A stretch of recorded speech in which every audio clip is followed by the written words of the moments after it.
अस्सलाम वालेकुम दोस्तों, वेलकम टू माय चैनल कहानी जंक्शन। बादशाह का कीमती मोती गुम हो गया। इसने ऐलान किया कि जो इसे ढूंढ लाएगा इसे इस इनाम से नवाजा जाएगा। सारे दरबारी सरदार और मौज़ीन तलाश में लग पड़े। 2 दिन की जान मार तलाश के बाद एक दरबारी को वो मोती मिल गया, जबकि बाकी अपनी तमाम तर कोशिश के बावजूद नाकाम रहे। बादशाह ने ढूंढने वाले को हस्बे वादा तमाम इनामात से नवाजा और इसकी मेहनत की तारीफ की। इसके बाद बादशाह दूसरे दरबारियों की तरफ मुतवज्जो हुआ और इनकी मेहनत पर इनके लिए खैर के कलामात कहे और फिर इनको भी इनामात दिए। ये मंजर देखकर इस दरबारी को कि जिसे वो मोती मिला था कुछ अच्छा नहीं लगा और इसके चेहरे पे कबीदगी के आसार नजर आने लगे। बादशाह जो ये सब महसूस कर रहा था वो इस दरबारी की तरफ मुतवज्जो हुआ और इससे कहा, मैंने मोती ढूंढने वाले से जो वादा किया था इसके मुताबिक तुम्हें नवाज दिया और इसमें कमी कोई नहीं की। फिर मैं 100 वालों की तरफ मुतवज्जो हुआ और इनको नवाजा और तेरे हक में से कम करके नहीं दिया बल्कि अपने खजाने से दिया। मैंने ये नहीं कहा था कि कोशिश करके भी जिनको ना मिला इनको महरूम कर दूंगा।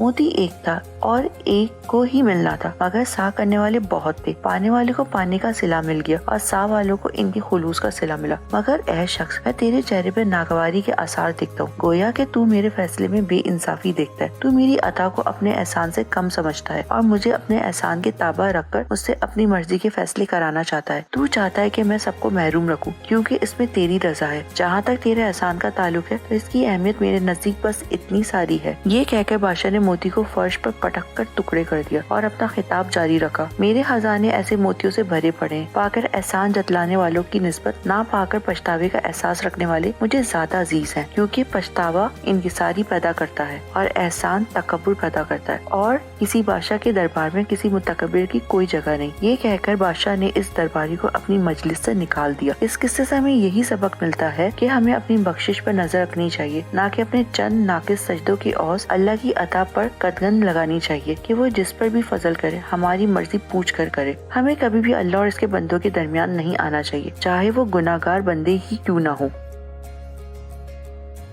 आज के लिए इतना ही, मिलते हैं अगली कहानी के साथ। अपने कीमती फीडबैक देने के लिए वीडियो को लाइक एंड सब्सक्राइब जरूर कीजिए और अगर आपके पास भी ऐसी ही कोई इंटरेस्टिंग स्टोरी है तो डिस्क्रिप्शन बॉक्स में दिए गए जीमेल एड्रेस पर हमारे साथ जरूर शेयर कीजिए।